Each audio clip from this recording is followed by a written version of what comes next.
All right, well, let's start with some introductions and then we'll get into the presentation portion of this. And again, just a quick reminder as we go through the webinar today, if you do have questions, feel free to use your chat function in the Zoom dashboard to ask those questions. Myself and my colleague Casey, who are on the line today, will be grabbing those questions for you. We'll be piping them through to the panelists so they're not distracted while they're presenting, but we'll do 2 pauses for Q&As as we go through here today. So please use chat to ask any questions you might have. We'll do our best to answer all of those today. Great, without further ado, welcome to the Olark and Google AdWords webinar. Today you're going to be hearing from Alicia Suttie, who is a triage lead here at Olark, as well as Aidan Andrus, who is a director of marketing for disruptive advertising. Real quick before we get into the presentation today, my name is Carl. I'm the voice of Olark Live Chat.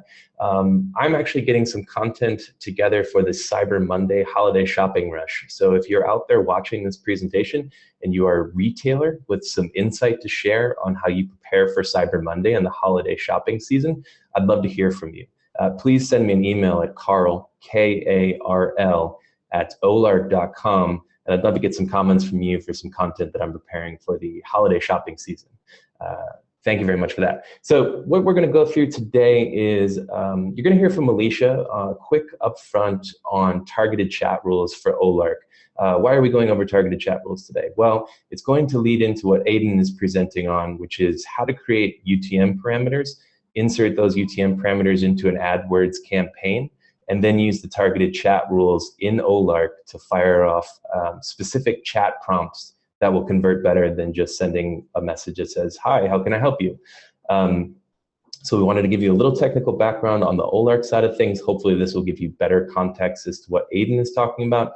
Then we're going to pause for Q&A after Alicia, and then Aidan will take over. And as I mentioned, he's going to give you some insight on how to create UTMs, why it's important to do this, how to put them into your AdWord campaign that you may be running or may be thinking about running, and then how to use our platform to send off targeted proactive chat prompts to get people to convert better when they're on your site.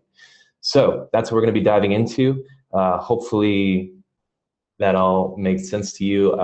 Quick question from Phil here asks the chat button. So if you're in your Zoom dashboard, and you mouse down to the bottom of your screen, your dashboard screen, just below where you're seeing using Olark targeted chat, there should be a pop-up that comes up and it has a chat button option in there, and that should expand your chat capability on the right-hand side of your viewing dashboard. If you're still not seeing it, let us know, type in a chat, or yeah, take a look for it. I'll pause again when the Q&As come up, but let's get Alicia, we'll turn it over to you. Let's get into your portion of it, and we'll pause again for Q&As when you're finished. Alicia, take it away. Awesome. Thank you, Carl. So I just want to say, hey, everybody. My name is Alicia, and I am part of the triage team over here at Olark. And today I'm going to be speaking about how to use Olark targeted chat. So what exactly is targeted chat? At Olark, we wanted to develop a feature that allows our customers to automate interactions with their visitors in a meaningful way. So as you can see here, I kind of did a little nod to everybody joining the webinar by sending a targeted chat message that says, "You're joining the webinar. How cool are you?" So we have a million ways that you can use targeted chat rules. For example, if you're an e-commerce site, you can hide the chat box based on location. So say you don't ship to visitors in Canada, you can hide the chat box for your Canadian visitors. Say you want to route visitors, you have 2 operator groups. You've got a sales and a support group. So based on what page they are on, you can route to the support page or the support group or the sales group so that your visitors get the answers that they need. Another thing, if you can notify operators if you have a premium customer that arrives on your site. So basically that gives your operators the ability to proactively chat with customers that are really important to you.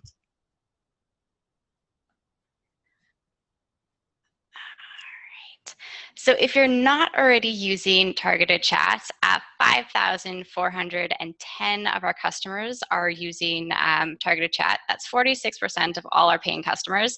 So it's trending. I would definitely say get on the bandwagon. It's a really amazing way to personalize the live chat experience for your site. So I just kind of wanted to go through the basics of targeted chat, what I like to call our WITs. So what exactly are our WITs? That is the when, the if, and the then. That's the three main components that make up a targeted chat rule. So when do you want this rule to fire? If a condition meets, then what action do you want the rule to take? So do you want it to send a message to your visitors? Kind of everything I just described in the last slide there. And the beautiful thing about targeted chat is you don't need a developer. You don't need to do any kind of coding. You can just create a rule in this really lovely web interface we have. Basically, you name the rule, you input your when, your if, your then, you save the rule, and then in a matter of moments, you're good to go. It's live on your site.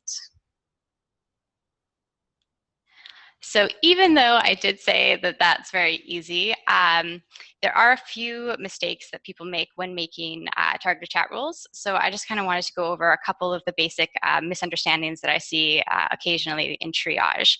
So if everything here matches, that's your and statement. For those of you who took like basic circuit courses in college, this is kind of how I like to think of it. It's, you know, your logic gates is basically the underworkings of targeted chat. So in this case, seconds spent on the current page is more than 4, and your visitor's country is Canada. Both of these have to match before your rule will be triggered. And kind of on the flip side of that is your or statement. So only one of these conditions has to match.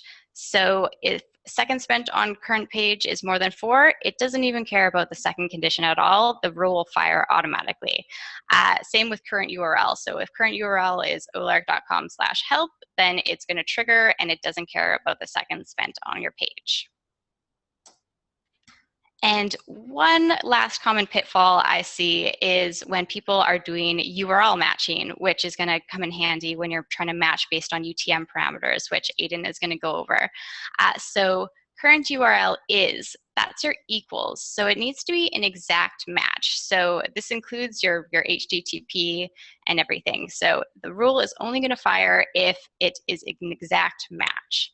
Is not is the opposite. So if you don't want the chat box to appear on a certain page, you can say hide this chat box if this exact or is not this exact URL. Contains is really, really useful. Say, for example, you want a rule to fire on all your blog pages. You can say the URL contains the word blog, and then it will fire. And that does not contain is the exact opposite. So you can say, say you don't want the chat box on your blog. Say do not contain the word blog. All right, so I just went through a crash course on targeted chat. Before I hand this off to Aiden, was there any questions that anyone had about targeted chat rules or how you could use targeted chat rules on your own site? And just a reminder too, if you'd like to ask a question, feel free to use the chat button. It should be at the bottom of your dashboard, or if you're already logged in the chat, you can see it on the right-hand side. Okay, so I see in chat, Carl already answered, is targeted chat available for the free version of Olark? Unfortunately, it's only available to our paying customers at this moment.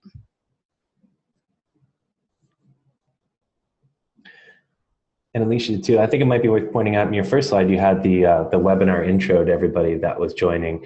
And if you were a visitor, if someone were a visitor on our site, how would that appear to them? Would they have to type something or do something, or would that, how would that work from an appearance standpoint? From a visitor standpoint? Correct, yeah. So basically, I go to olark.com, say I'm matching on URL, the message would send to me, and it would look exactly like an operator sent a message. So it's kind of a really awesome way to be able to almost personalize and kind of fake operator interaction if you don't have that many operators to be proactive. So it would just pop up in the chat box, and then you could write a message and start your conversation. Great. Looks like there's a couple of questions coming in. Actually, John, thanks for putting this out, and my apologies then. It sounds like the chat button for Zoom is actually in the top left corner, the exact opposite of where I was saying it was before. So my apologies if you're trying to find the chat button. Perhaps look in the top left-hand corner. John, thanks for pointing that out. My apologies.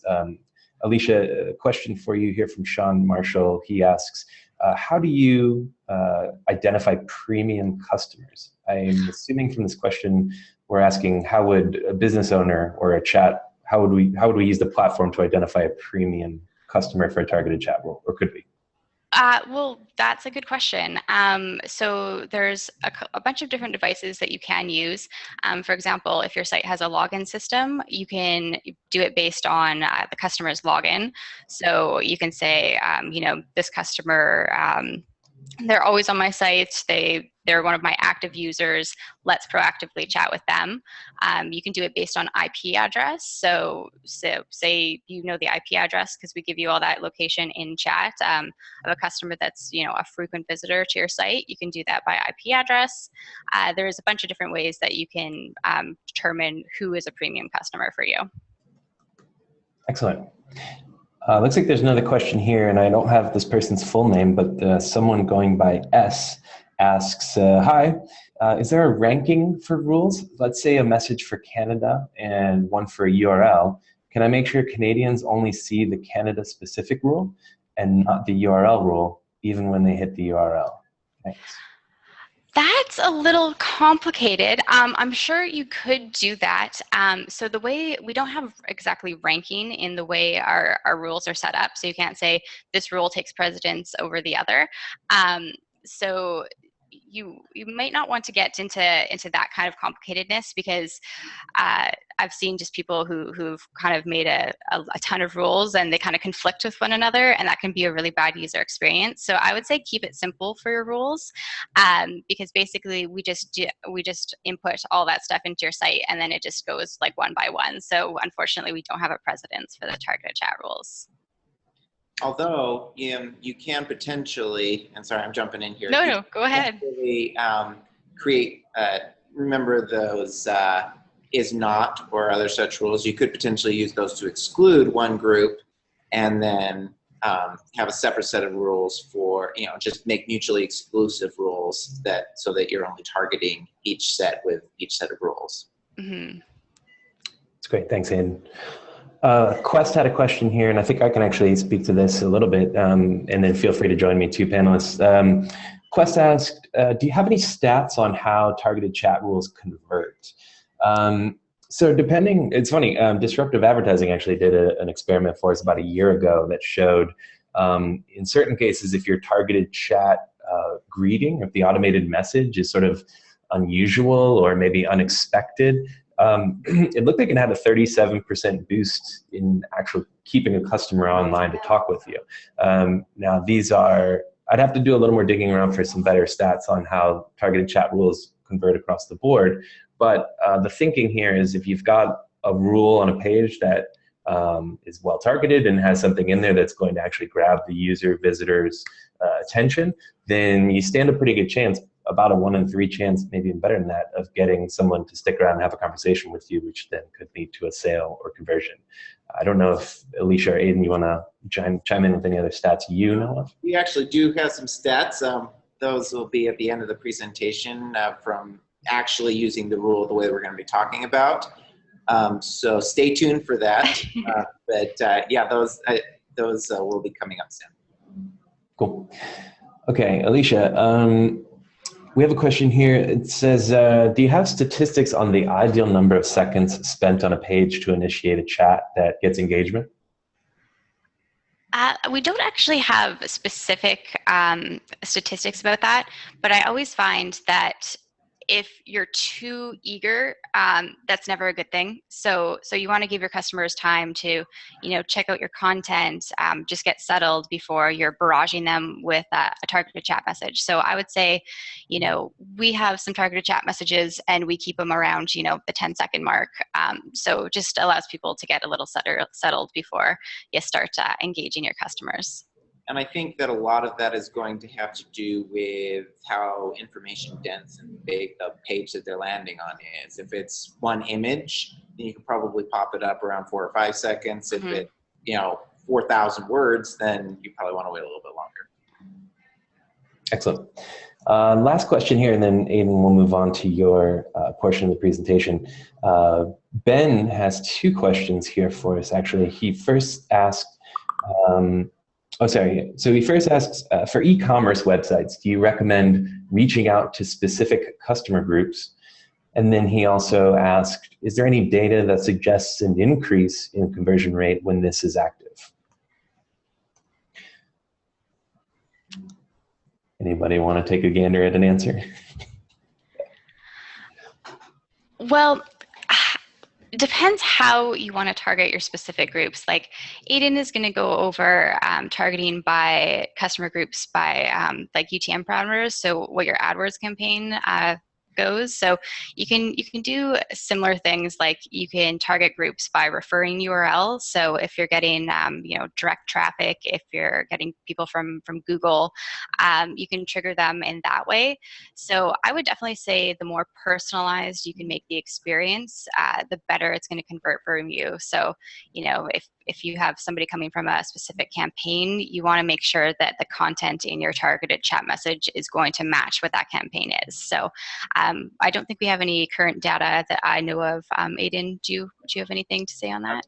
Specifically for e-commerce websites, I'd have to take a little bit of a look and hash out our data, more aggregate data. When it comes to that, I do, in our experience though, specific trumps general in most cases, but it's kind of a situation where it's like, well, if you've got 1,000 SKUs, how specific do you want to get? Hey, I see you're looking at this blue dress. Wait, is it gold?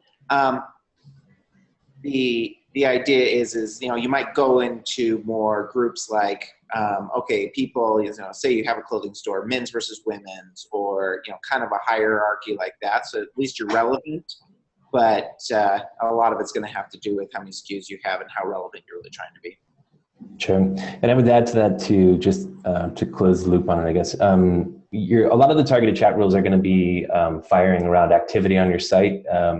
It's going to be a little bit harder to qualify somebody as a particular group before they do something on your site, but once they've taken some action, then you can set up some rules to make a more educated guess about what that customer might be doing. And so Ben, you asked a follow-up question here, which I think is more on the path to what you're looking at here. Let's say someone is on a particular product page that you're having a sale for, that is particularly popular, then you might have a targeted chat rule that works off the fact that that person might be interested in the product they're looking at, or might have already sort of qualified themselves as being interested in purchasing something on that page. Or you could do a combination of pages. Maybe they've gone to a specific product that's in high demand, and then they've gone to a checkout page. So you could have a targeted rule that says, before you check out, have you talked to a sales consultant about this custom item you're about to order? So it's going to be, you're going to qualify those people a little bit more based on their actions and use those targeted chat rules to make a more educated guess on what they might be interested in. I hope that helps. So we can come back to that at the very end too, if we have time. I want to allow enough time for Aiden, because I know he's got a lot of good stuff to prepare. So for those of you who may not know Aiden's the Director of Marketing for Disruptive Advertising. He leads Disruptive's internal marketing team and has his fingers in every nook and cranny of the online marketing space. He's a compulsive innovator, and he has multiple patents to his name, including several for a medical diagnostic toilet that's currently being developed for consumer use.